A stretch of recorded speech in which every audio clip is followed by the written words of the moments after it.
তাকদীর নিয়ে প্রিয় ভাইয়েরা বিচলিত হবেন না। আপনার তাকদীরে যা আছে আপনি পাবেন, যা নাই কোশ্চেন কালেও পাবেন না, ফুল স্টপ। আপনার তাকদীরে যা আছে আপনি পাবেন, না পেয়ে আপনি দুনিয়া থেকে যাবেন না, ফুল স্টপ। আর আপনার তাকদীরে যা নাই সারা দুনিয়ার মানুষ মিলে আপনাকে দিতে পারবেন না। এই চিন্তাটা আগে মাথার মধ্যে সেট করেন। এই দুনিয়ার জীবনে আপনার দুনিয়ার বাড়ি গাড়ি, টাকা পয়সা, রিজিক, ব্যবসা বাণিজ্য, স্ত্রী সন্তান, এইগুলোকে নিয়ে এত বিচলিত হওয়ার কিছু নাই। আপনার আমার তাকদীরে যা লেখা হয়েছে এর একটা দানা আপনি বেশি খেয়ে পৃথিবী থেকে যাবেন না। আর আপনার আমার রিজিকে যা আছে তার এক চুল রেখে আপনি দুনিয়া থেকে যাবেন না। এটাই চূড়ান্ত সত্য কথা। আপনি ঘুষ খান আর সুদ খান আর দুর্নীতি করেন আর মানুষের সম্পদ আত্মসাৎই করেন না কেন, যতটুকু লেখা আছে আপনার তাকদীরে এর বেশি আপনি কিচ্ছু পাবেন না। আর আপনি হালালে থাকার জন্য যতই কষ্ট করেন, হালালে আছেন, সবজি বিক্রি করে খাচ্ছেন, আপনি ছোটখাটো ব্যবসা করছেন, মানুষ আপনাকে দাম দেয় না, আন্ডার এস্টিমেট করে, গরিব বলে, ফকির মিসকিন বলে, কিন্তু আপনার তাকদীরে যা আছে আপনি সেটাই পাবেন, এর বেশি আপনি কিচ্ছু পাবেন। হুয়াল আউয়ালু ওয়াল আখির, আল্লাহ পাক প্রথম এবং আল্লাহই শেষ। কুল্লু মান আলাইহা ফান ওয়া ইয়াবকা ওয়াজহু রাব্বিকা যুল জালালি ওয়াল ইকরাম। প্রত্যেকটা বিষয় ফানা হয়ে যাবে, কিচ্ছু থাকবে না। এখন আপনি পৃথিবীতে যা দেখছেন এগুলোর কিছুই থাকবে না। প্রত্যেক মানুষ, প্রত্যেকটা জিন, প্রত্যেক উদ্ভিদ, প্রত্যেক এই প্রাণী, আকাশ, মহাবিশ্ব, গ্রহ নক্ষত্র, চন্দ্র সূর্য, সমুদ্র, পাহাড় পর্বত, বিশ্বনেতা, রাষ্ট্রনেতা, সমাজ নেতা, পরিবারের কর্তা, অর্থনৈতিক নেতা, সবাই মারা যাবে, সবাই শেষ হয়ে যাবে, কিচ্ছু থাকবে না। এই বিষয়টা আগে ভালো করে হজম করতে হবে যে আমরা এখানে থাকতে আসিনি, আমরা এই দুনিয়ায় থাকতে আসিনি, আমরা এখানে এসেছি চলে যেতে। যার মনের মধ্যে এই কনসেপ্ট থাকে সে কখনো আল্লাহ পাকের বিদ্রোহী হতে পারে না,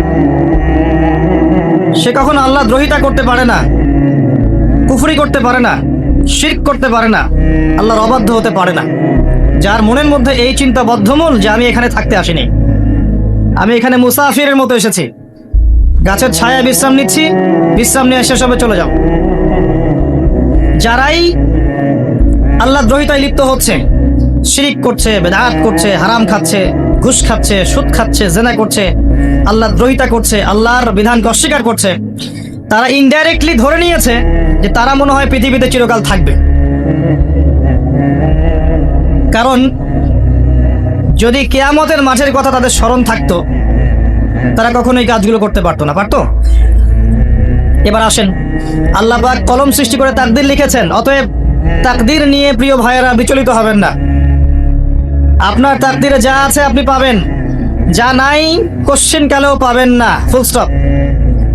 আপনার তাকদীরে যা আছে আপনি পাবেন, না পেয়ে আপনি দুনিয়া থেকে যাবেন না, ফুল স্টপ। আর আপনার তাকদীরে যা নাই সারা দুনিয়ার মানুষ মিলে আপনাকে দিতে পারবেন না। এই চিন্তাটা আগে মাথার মধ্যে সেট করেন। এই চিন্তা যার মধ্যে ইনস্টল করা আছে সে আত্মহত্যা করে না কখনো, সে হতাশ হয় না কখনো, সে ভয় পায় না, আল্লাহর পথে চলতে গিয়ে পিছু পা হয় না, সে জালেমের সামনে মাথা নত করে না। যার মাথায় এই চিন্তা আছে যে আল্লাহ যা লিখেছেন এটা হবে, যা লিখেন নাই সারা দুনিয়ার মানুষ মিলে সেটা হবে না, সিম্পল। এর মধ্যে আল্লাহ পাক পরীক্ষায় ফেলবেন, ওই বিষয়টা ডিফারেন্ট। আমি অবশ্যই তোমাদেরকে পরীক্ষা করব, ভয় দিয়ে, ক্ষুধা দিয়ে, সন্তানের কি ইন্তেকাল দিয়ে, ফসলের ক্ষতি দিয়ে, সম্পদের ক্ষতি দিয়ে আমি পরীক্ষা করব। কিন্তু যারা সবর করবে এবং যারা এই কনসেপ্ট রাখবে ইন্না লিল্লাহি ওয়া ইন্না ইলাইহি রাজিউন, এদেরকে আল্লাহ পাক প্রশংসা করেছেন, ইনশাআল্লাহ এরা সফল হবে। আল্লাহ পাক তাকদীর লিখে ফেলেছেন, তাকদীর নিয়ে টেনশন করবেন না, রিজিক নিয়ে টেনশন করবেন না। এখনকার যুব সমাজের সবচেয়ে বড় টেনশন রিজিক। একটা জব, একটা ভালো জব, একটা ভালো ব্যবসা, সে সিকিউরড লাইফ চাচ্ছে, রিজিক নিয়ে চিন্তা করবেন না। আপনার কাছে যে রিজিক আছে এটা আপনার কাছে আসবেই ইনশাআল্লাহ, হয়তো সময় লাগছে কিন্তু আপনার কাছে আসবে ইনশাআল্লাহ তাআলা। আপনি হালালের উপর থাকবেন, ন্যায়ের উপর থাকবেন। আপনি অন্যায় পথে রিজিক সার্চ করবেন না। আপনার তাকদিরে যে রিজিক আছে আপনার কাছে আসবে ইনশাআল্লাহ। এবার আসেন, আল্লাহ পাক এরপরে সৃষ্টি করেছেন মহাবিশ্ব। এই পুরো মহাবিশ্ব তাকদির লেখার পরে মহাবিশ্ব কয় দিনে? ফি সিত্তাতি আইয়াম, 6 দিনে। মাত্র 6 দিনে আল্লাহ পাক পুরো মহাবিশ্ব সৃষ্টি করেছেন।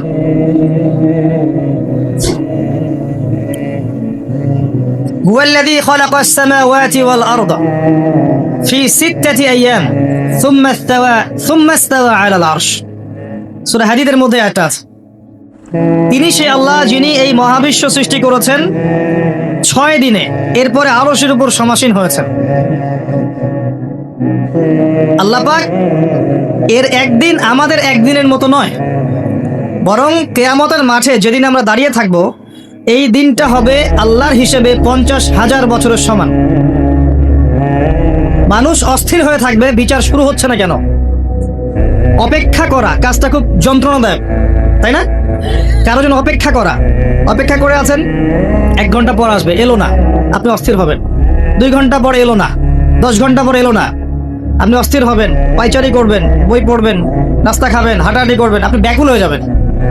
অপেক্ষা করা একটা ডিফিকাল্ট কাজ। কিয়ামতের মাঠে মানুষ 50,000 বছর অপেক্ষা করবে, বিচার শুরু হচ্ছে না কি জন্যে। সবাই গিয়ে ধন্না দিবে, প্রথমে আদম আলাইহিস সালাম, তারপরে নূহ আলাইহিস সালাম, ইব্রাহিম, মূসা, ঈসা আলাইহিমুস সালাম। আল্লাহর কাছে একটু সুপারিশ করেন, বিচার যেন শুরু হয় অ্যাটলিস্ট।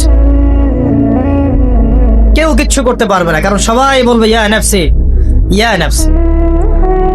দূর থেকে একজনের আওয়াজ আসবে, যিনি ইয়া নাফসি বলছেন না, যিনি বলছেন ইয়া উম্মতি ইয়া উম্মতি।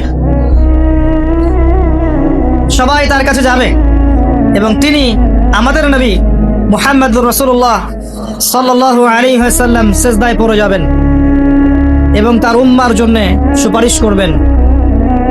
উম্মার কবিরা গুনাহগার ব্যক্তিদেরকে সুপারিশ করে তিনি জান্নাতে নিয়ে যাবেন ইনশাআল্লাহ। আল্লাহ তাকে ওয়াদা করেছেন, হে নবী, তোমার উম্মতের কোনো ব্যক্তি যদি শিরিক না করে আমার সামনে উপস্থিত হয়, আমি তাকে মাফ করে দেব ইনশাআল্লাহ। হাদিসে কুদসির মধ্যেও আছে যে, হে আদম সন্তান, তুমি যদি দুনিয়ার সমান পাপ নিয়ে, আসমান জমিন সমান পাপ নিয়ে আমার সামনে দাঁড়াও, কিন্তু আমার সাথে কাউকে শরিক করনি, তাহলে আমি আল্লাহ তোমার সামনে আসমান জমিন সমান ক্ষমা নিয়ে উপস্থিত হব ইনশাআল্লাহ। শোনেন, 1,999 জন মানুষ জাহান্নামে যাবে, প্রতি 1000-এ 999 জন মানুষ জাহান্নামে যাবে। সহিহ বুখারীর হাদিস 4 বার এসেছে। এখানে ইকুয়েশনটা এমন না যে ম্যাথামেটিক্যালি ক্যালকুলেট করতে হবে, এমন নয়। এটা দিয়ে আধিক্য বোঝানো হচ্ছে, বেশিরভাগই জাহান্নামে যাবে।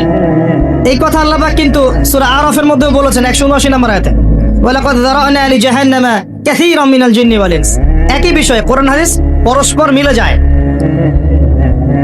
এখানে একটা বিষয় বুঝতে হবে, আল্লাহ পাক বলেছেন সূরা নিসার মধ্যে, ইন্নাল্লাহা লা ইয়াগফিরু আন ইউশরাকা বিহি ওয়া ইয়াগফিরু মা দুনা যালিকা লিমান ইয়াশা। আল্লাহ পাক তার সাথে শিরকের গুনাহ মাফ করবেন না, এছাড়া যে কোনো গুনাহ আল্লাহ পাক যাকে ইচ্ছা মাফ করতে পারেন। তার মানে যে বেশিরভাগ মানুষ জাহান্নামে যাচ্ছে, তাদের আমলনামায় কোন পাপ থাকতে পারে? কথা বোঝা যাচ্ছে কি? নিঃসন্দেহে তাদের আমলনামায় শিরকের পাপ থাকবে। এটা বুঝতে আপনাকে পিএইচডি করার দরকার নাই। আল্লাহ পাক শিরক ব্যতীত যে কোনো পাপ যাকে ইচ্ছা মাফ করতে পারেন। তার মানে তারা জাহান্নামে যাচ্ছে বিকজ অফ শিরক। আমাদের মুসলিমরা এখন শিরক বোঝে না, অমুসলিমরা তো শিরক করেই। যেমন কেউ বলছে ওয়াকালাতিল ইয়াহুদ উযাইরুন ইবনুল্লাহ, ইহুদিরা বলছে উযাইর আল্লাহর সন্তান, নাউযুবিল্লাহ, শিরক। অথচ ওরাই এখন বিশ্বকে রুল করছে, তাই না? ওয়াকালাতিন নাসারা আল মাসীহ ইবনুল্লাহ, নাসারা বলছে যে ঈসা ইবনে মারইয়াম আল্লাহর সন্তান, তাই না? অথচ ওই সভ্যতাই এখন বিশ্বকে রুল করছে। যালিকা কাউলুহুম বিআফওয়াহিহিম, এটা ওদের মুখের কথা, এটা জাস্ট মুখের কথা। আবার অনেক সময় দেখা যায় যে আল্লাহকে বাদ দিয়ে আমরা মাধ্যম পূজাও করছি। অমুসলিমরা তো শিরক করছেই, যারা মুসলিম তারা দেখবেন আল্লাহকে বাদ দিয়ে মাধ্যম পূজা শুরু করেছে। মাজারের পূজা করছে, কবরের পূজা করছে, মৃত ব্যক্তির ওসিলায় পার পাওয়ার চেষ্টা করছে। মুসলিম থেকে দেখবেন তাকদীরকে অস্বীকার করছে, আল্লাহর হালালকে হারাম করছে, আল্লাহর হারামকে হালাল করছে। মুসলিম থেকে দেখবেন যে হাতে একটা আংটি পড়েছে, ভাই কি জন্য পড়েছেন? এই রোগ ভালো হবে আমার। গলায় একটা বালা ঝুলিয়েছে, কোমরে একটা মাদুলি, ভাই এগুলো কেন? যে এগুলোতে রোগ ভালো হবে।